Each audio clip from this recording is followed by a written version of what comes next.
नमस्ते, मैं हूँ शशि हरमुख और आप सबका इस चैनल पर स्वागत है। मौसमी देवी पूछ रही हैं, मैम मेरे साथ ये हुआ है कि मैं भक्ति में पागल हो गई थी और आज सब कुछ खो चुकी हूँ, लेकिन सत्य और धर्म का हमेशा साथ देती आई हूँ, आगे भी दूंगी, बट ये कीमत मुझे क्यों चुकानी पड़ी। मौसमी देवी जी, आपकी बातों में ना बहुत सारी चीज़ें हैं, हम एक एक करके बात करेंगे। मैम मेरे साथ ये हुआ कि मैं भक्ति में पागल हो गई थी। भक्ति में पागल कैसे होते हैं यार, मुझे तो नहीं समझ आता।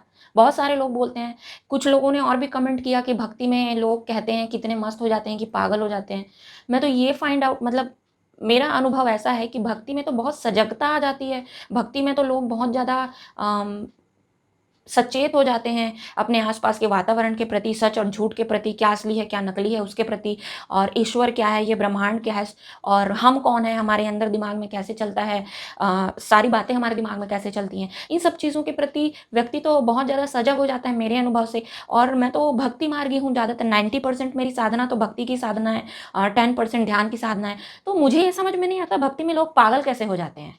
हाँ, भक्ति में अच्छा मेरा एक एक सांस भगवान के नाम से चलता है। मैं रोम रोम से मतलब भगवान का साथ ऐसा है कि वो मेरे घर में रहने वाले एक सदस्य हों, ऐसा टाइप का है। मतलब मुझे कभी शक ही नहीं हुआ। इवन जब मैं ईश्वर दर्शन नहीं की थी और बचपन से जब मैं भगवान को पूजती आ रही हूँ, पूजा पाठ मैं कभी नहीं की, मैं सच्ची बता देती हूँ।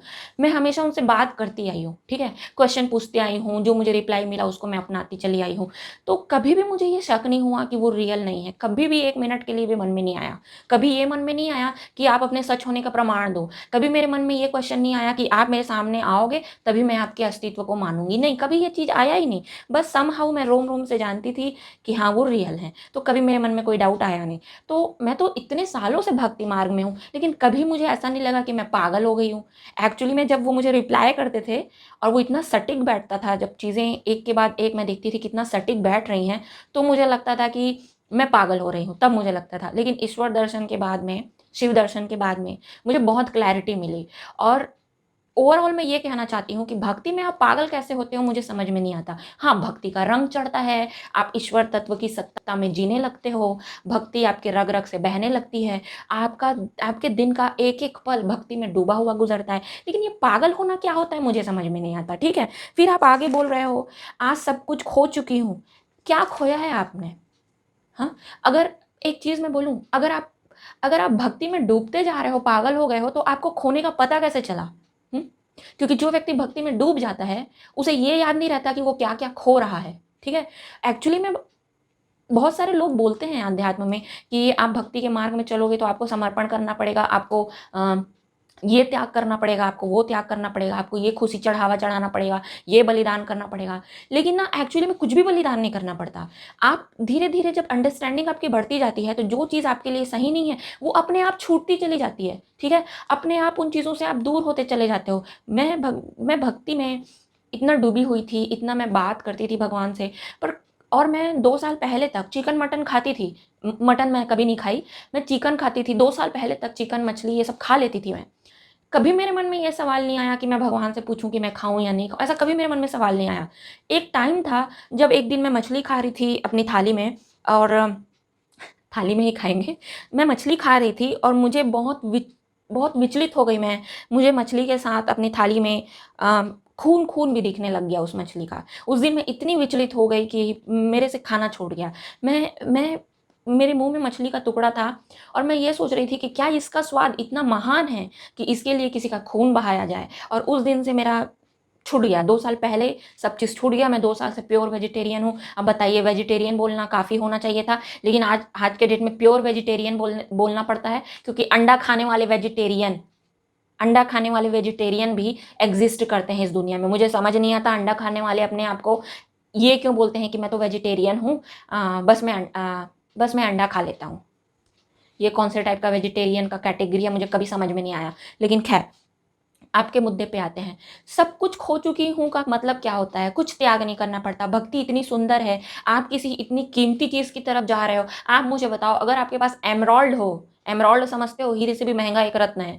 एमराल्ड हो अगर आपके पास में, तो आप ये चिंता करोगे कि मेरा पीतल कहाँ पड़ा है, मेरा लोहा कहाँ पड़ा है, मेरा चांदी कहाँ पड़ा है। आपको इसकी कोई चिंता करने की कोई ज़रूरत नहीं है। आपका ध्यान ही नहीं जाएगा उस तरफ कि मेरे घर में कंकड़-पत्थर कहाँ पड़े हैं। नहीं, आपके पास अगर करोड़ों की संपत्ति हो तो 10-20 हज़ार अगर गुम जाएँ, आपको मिल नहीं रही हो, तो आपको उसकी चिंता नहीं होगी, ठीक है?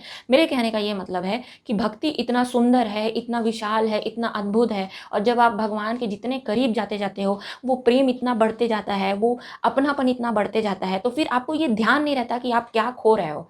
आप सोचिए, सांसारिक रूप से सोचिए, जब एक व्यक्ति को दूसरे व्यक्ति से प्यार होता है, तो अपने आप उसमें इतना साहस आ जाता है कि वो समाज से लड़ ले, वो अपने परिवार वालों से लड़ ले, वो सबके खिलाफ चला जाए, वो अपने साथी का साथ देने के लिए किसी भी हद तक चला जाता है। तो सोचिए, भगवान के प्रेम में एक व्यक्ति क्या कुछ छोड़ने के लिए तैयार नहीं हो जाता होगा।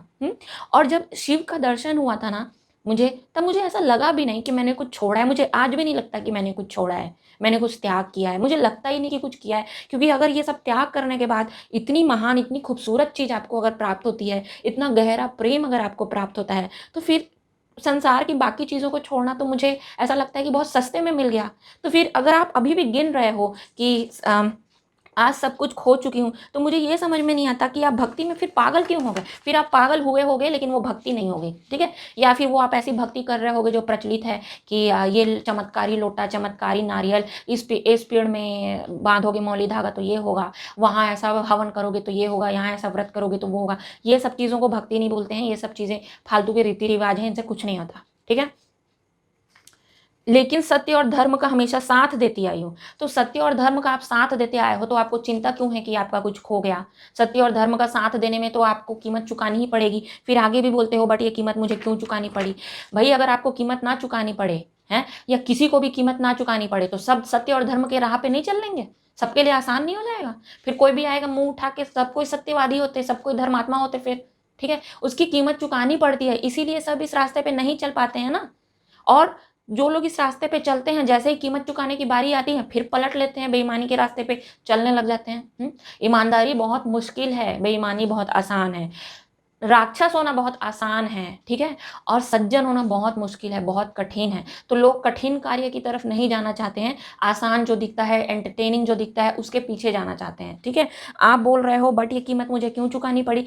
ये सारी चीज़ें, मैं सब कुछ खो चुकी हूँ, मुझे ये कीमत क्यों चुकानी पड़ी? मुझे ये बताइए, सत्य और धर्म के मार्ग पे क्यों चल रहे थे? कुछ प्राप्त करने के लिए? भक्ति के मार्ग पे क्यों चल रहे थे? ताकि एक दिन कुछ माँग सको? ये चीज़ें आप दिमाग में, यही चीज़ें आप पाने की इच्छा से आप भक्ति और धर्म और सत्य के मार्ग पे चले हो, वो आपको नहीं मिला, आपने कुछ खो दिया, तो आप उधर से वापस मुड़ गए, और अब आप ये क्वेश्चन कर रहे हो कि मैंने सब कुछ खो दिया, मुझे इतनी बड़ी कीमत क्यों चुकानी पड़ी? तो क्या सोच के गए थे? फूलों की सेज होगी वहाँ पे चलने के लिए मिलेगा?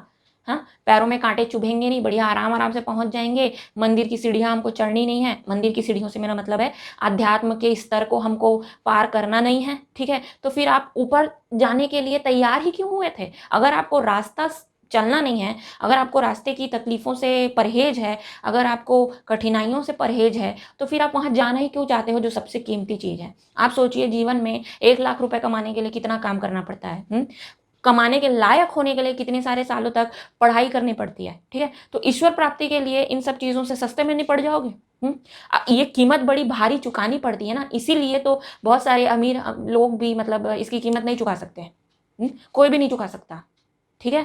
तो फिर ये शिकायत-विकायत करना बंद करो, और अगर आप अभी भी इंटरेस्टेड हो, तो सही मार्ग पे चलो, सही साधना के मार्ग पे चलो, सही भक्ति के मार्ग पे चलो। ये पता नहीं आप कैसी भक्ति कर रहे हो, आई डोंट नो। मैं सच्ची भक्ति को मैं आपको बता देती हूँ। भक्ति प्रेम और भावना पे चलती है, अपनेपन पे चलती है, विश्वास पे चलती है, ठीक है? एक एक एक तरफ़ा विश्वास तो आपको भगवान के ऊपर आएगा नहीं। जैसे-जैसे आप भगवान को समझते जाओगे, अपनी भावनाओं को, अपने प्रेम को समझते जाओगे, वैसे-वैसे धीरे-धीरे विश्वास और प्रेम और आस्था और भी गहरी और बढ़ती जाती है, ठीक है? और भी गहरी होती जाती है, और ज़्यादा बढ़ती जाती है ना? तो प्रेम ये सोच के नहीं किया जाता कि मुझे तुमसे कुछ प्राप्त करना है किसी दिन, या मुझे तुमसे डर है, या मुझे तुमसे खुशी चाहिए, या मुझे तुमसे धन-दौलत चाहिए। नहीं, ये सोच के प्रेम नहीं किया जाता, ठीक है? प्रेम ये किया जाता है क्योंकि कोई बहुत सुंदर है कि मुझे उस जैसा हो जाना है, कोई बहुत ऊँचा है कि मुझे उस जैसा हो जाना है। अगर ये भावना मन में रख के आप भक्ति मार्ग पर चलते हो, तो अगर कुछ खोना भी पड़ गया, अगर सब कुछ भी खोना पड़ गया, तो भी आपको कुछ फ़र्क नहीं पड़ेगा, क्योंकि वो बहुत छोटी कीमत है जो आप पाओगे उसके सामने। ठीक, धन्यवाद।